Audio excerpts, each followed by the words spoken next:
أعوذ بالله من الشيطان الرجيم. بسم الله الرحمن الرحيم.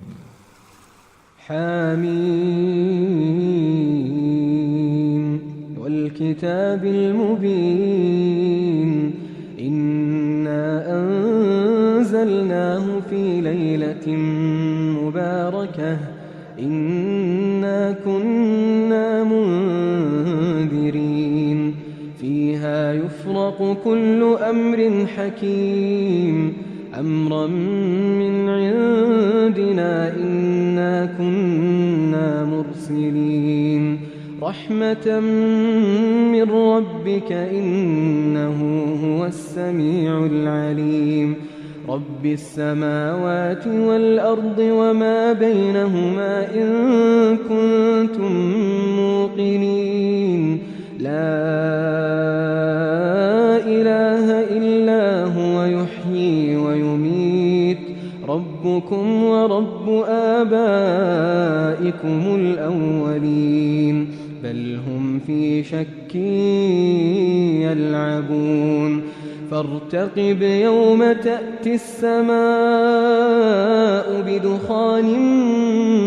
مبين يغشى الناس هذا عذاب أليم أنى لهم الذكرى وقد جاءهم رسول مبين ربنا اكشف عنا العذاب إنا مؤمنون أنى لهم الذكرى وقد جاءهم رسول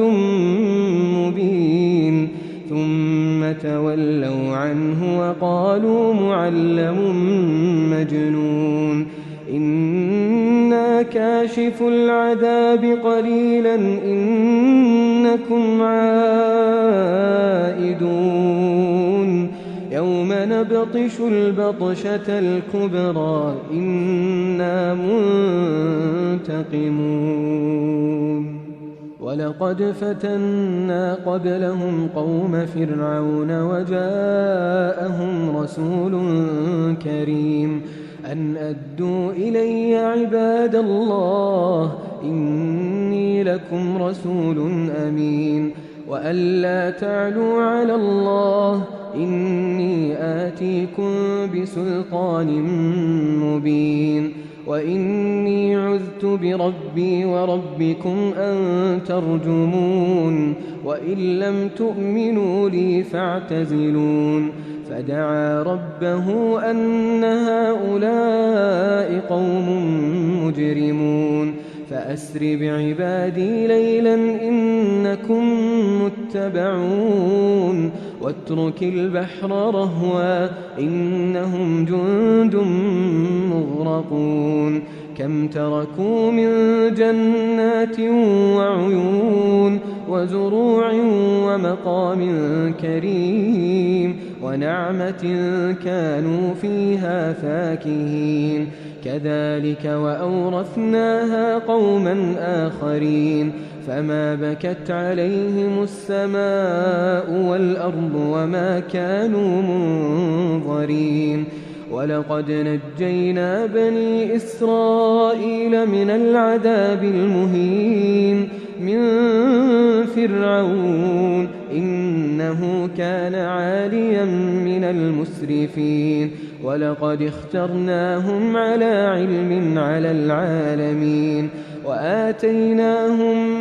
من الآيات ما فيه بلاء مبين إن هؤلاء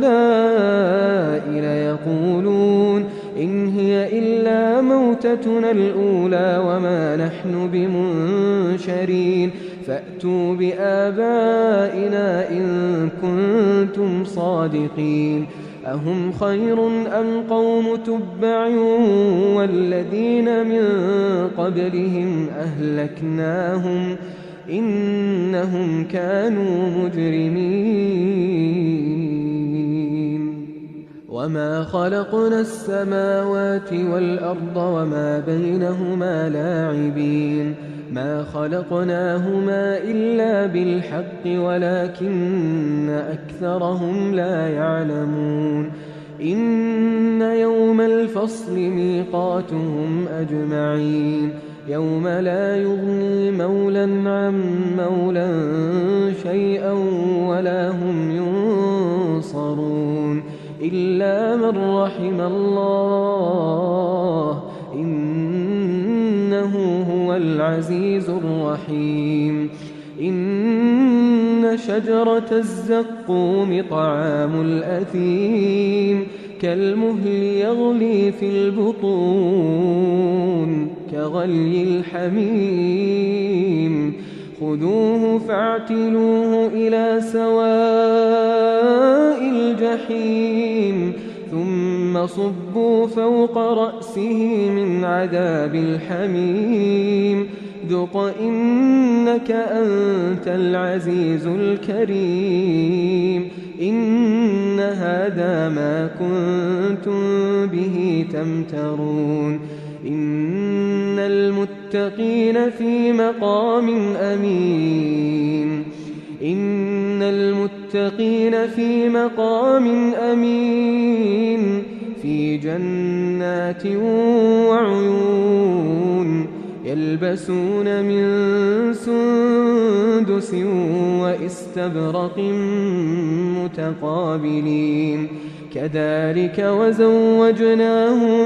بحور عين يدعون فيها بكل فاكهة آمنين لا يذوقون فيها الموت إلا الموتة الأولى ووقاهم عذاب الجحيم